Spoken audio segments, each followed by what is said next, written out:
Assalamu alaikum la team amateur, j'espère que vous allez bien. Votre débrief dans un instant.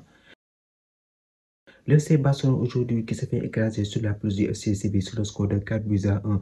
Franchement, on va être très sérieux. Un match très pauvre de la part des Catalans. Là, il y a plus de on a mission. Ici, on nous parle de on a massacre. On a massacre, je vais dire, parce que cette équipe du FC Barcelone-là, depuis le match contre le Paris Saint-Germain, on les a vus aujourd'hui très faiblis. L'équipe du FC Barcelone, aujourd'hui, tu les regardes, tu te dis que avec les absents, je me pose des questions sur le mercato du FC Barcelone. Pourquoi ils n'ont pas acheté des joueurs? Pourquoi ils n'ont pas renforcé, mettre des doublures dans certains postes? Aujourd'hui, tu vois que Lamine Yamal, Rafinha, ils sont pas là. L'équipe a un problème offensif. Devant, tu as un Lewandowski et aussi un Ferran Torres. Ferran Torres, parfois, il te fait de très bons matchs, mais parfois, tu ne le retrouves pas sur le terrain. Il y a des matchs, c'est compliqué. Lewandowski, il a 37 ans. Tu sais très bien que Lewandowski est un joueur extraordinaire, mais vu qu'il a l'âge, vu l'âge qu'il a aujourd'hui, tu ne peux pas attendre à un Lewandowski qui te fait des efforts pendant 90 minutes. Et au milieu de terrain aussi, le milieu de terrain du FC Barcelone, je suis désolé de le dire, mais il ne se gère pas. À l'image de Dani Olmo. Dani Olmo, ça fait quelques matchs qu'il est en dessous de sa forme habituelle. On ne voit pas le Dani Olmo, qui l'année dernière, c'était un peu compliqué pour lui. On se demandait même s'il allait rester au FC Barcelone, mais on voyait que Dani Olmo était très flamboyant dans le jeu, notamment dans les classicos et dans les grands rendez-vous. Donc aujourd'hui, cette équipe du FC Barcelone, amoindrie, revient vient dans la pelouse du FC Séville et ils encaissent 4 buts.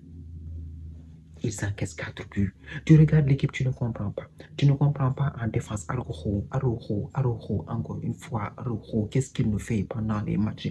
Et dire que quand tu vas sur Twitter, tu vois des gens qui sont en train de défendre Araujo. Alors, quand on regarde le commentaire, on se demande même si Araujo, c'est Ramos Prime. Parce qu'Araujo, il fait des choses défensives, tu ne comprends pas. Les buts du FC Barcelone, on ne peut pas dire qu'Araujo n'est pas fautif. Il est fautif sur les buts que le FC Barcelone a encaissés. Aussi, je m'attaque à Hansi Flick. Hansi Flick, l'année dernière, tu es venu avec une ligne haute, une ligne d'orge. Pourquoi? Parce que tu avais un bon défenseur, Inigo Martinez, il est parti. Miskin, le Barça ne l'a pas remplacé. Aujourd'hui, imagine un Kobayashi ou bien un Araujo se blesse, tu auras un problème pour mettre des défenseurs type. Sur ton banc, dans l'effectif du FC Barcelone, on a des joueurs de classe mondiale. Mais sur le banc, je suis désolé de le dire, c'est un banc amoindri. Ce n'est pas un effectif étoffé qui peut se battre pour les différentes compétitions auxquelles cette équipe du FC Barcelone est en lice. Parce que je suis désolé de le dire, tu regardes la défense du FC Barcelone, là tu as des manquants. Tu as des absents, à commencer par ton quartier.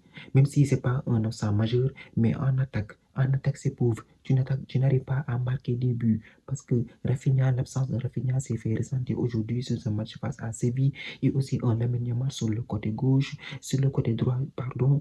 Ils ne sont pas là et tu n'arrives pas à inscrire des buts. On l'a vu au match du FC Barcelone, au match face au PSG en deuxième mi-temps. Cette équipe du FC Barcelone, à part la première mi-temps, ils n'ont rien fait en deuxième mi-temps. Ça a été compliqué, surtout au milieu de terrain. Moi, je pense qu'Hansi Flick, le 4-2-3-1 avait bien marché. Maintenant, il est temps de retourner au 4-3. Parce que, quitte à sacrifier Dani Olmo qui n'est pas en forme, de mettre Pedri, Casado et Frenkie de Jong et de jouer en 4-3-3. Parce que là, le milieu de terrain actuellement du FC Barcelone est fragile. Tu vois un Pedri aujourd'hui et un Rashford qui ont été les seuls joueurs, à mon avis, qui ont été qui ont fait un très bon match. Même le but du FC Barcelone, mais Rashford a marqué sur un centre exceptionnel de Pedri. Donc, cette équipe du FC Barcelone, dès la première mi-temps, ils ont été menés 2-0. Avant la mi-temps, ils égalisent. Donc, tu te dis que normalement, cette équipe du FC Barcelone nous a habitués à des remontadas. Ils vont revenir. Et je pense même que Lewandowski, lui aussi, il faut en parler. Faut en parler. Lewandowski, il claque ses buts ces derniers temps, mais aujourd'hui, Lewandowski, aujourd'hui, il n'a pas fait un bon match. Il n'a pas fait un bon match. Il avait l'occasion de mettre le deuxième but. Peut-être même ce deuxième but, s'il l'avait inscrit, ça aurait permis au FC Barcelone de faire douter cette équipe de Séville. Et dès qu'il a raté la balle de l'égalisation, derrière, durant le temps additionnel, c'est-à-dire à partir de la 90e minute, cette équipe du FC Barcelone a encaissé 2 buts. Donc, une équipe du FC Barcelone qui est fragile. En ce moment, ils sont fragiles. Ils n'ont pas en profondeur de banc. Tu regardes le banc, tu vois des joueurs de la Masia, peut-être même un Casado qui sort du lot, il peut venir au milieu de terrain, il peut aller presser pour faire souffler Pedri et Frank de Jong sur les reprises défensifs. Mais à part cela, tu n'as pas un joueur top, un top joueur qui peut te faire gagner un match en rentrant en deuxième mi-temps. C'est pourquoi je vous ai dit en début de vidéo, le mercato du FC Barcelone, je me pose des questions. Ils n'ont pas recruté et j'espère que s'ils veulent aller loin en Ligue des Champions ou bien conserver le championnat, chose que je ne souhaite pas, je suis un Madrilène, j'ai le droit de le dire, ils doivent aller chercher des joueurs au mercato d'hiver, faire des recrues pour aller loin dans les compétitions auxquelles ils sont en lice. Mais aujourd'hui, la performance du FC Barcelone est juste dégueulasse. Ils ont fait un mauvais match. Ils ont fait un mauvais match. Une équipe du FC Séville qui l'année dernière, ils étaient en train de jouer la relégation, on va dire. Ou bien ils étaient presque à la relégation. Ils viennent cette année-ci, ils te tapent 4-2. Je pense que ça fait 10 ans ou bien ça fait 8 ans que le FC Séville ne s'était pas imposé face au FC Barcelone. Chez lui, aujourd'hui, ils ont failli même te donner une manita. Ils ont failli s'inscrire en 5e but. C'est pourquoi je vous dis que cette équipe du FC Barcelone, aujourd'hui, le match n'a pas du tout été bon. La gestion du match, la ligne défensive aussi, franchement, Flick, il faut que tu changes de tactique. Il faut que tu changes de tactique parce qu'il y a des joueurs qui viennent de derrière et qui ne sont pas en position de jeu. De ce fait, sur les reprises défensifs, c'est compliqué parce que ton bloc est déséquilibré.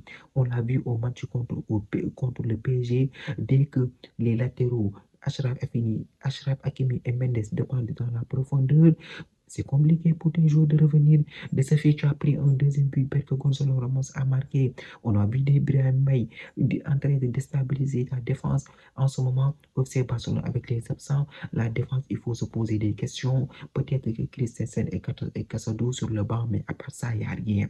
Tu regardes le match, on n'a pas vu aujourd'hui Fermin Lopez, il est blessé. Ferran Torres il n'a pas fait un bon match. Lewandowski, il a joué 90 minutes. Pedri, il a joué 90 minutes. Un match comme seul Pedri est sorti du lot et Rashford à mon humble avis.